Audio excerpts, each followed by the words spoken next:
হ্যাঁ দাদা ভাই নমস্কার। আপনি এটা কতদিন ধরে করছেন? এ বহুত দিন, আমার 30 বছর পর। 30 বছর? আচ্ছা, এই কখন কালেকশন হয় এই খেজুরের রসটা? রস গাছে এখানে গাছে কেটে নিয়ে জাল দেওয়া হয়। আচ্ছা, কজন লোক কাজ করছে এখানে? এখানে 4 জন আছে।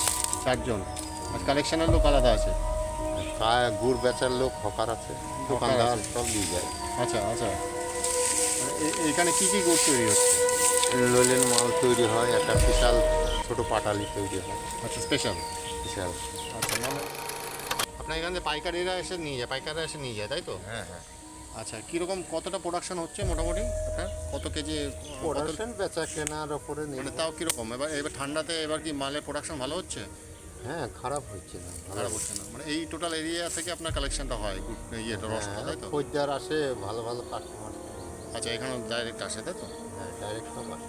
আচ্ছা, আপনার নামটা বলবেন একটু? আমার নাম জাবের মল্লিক।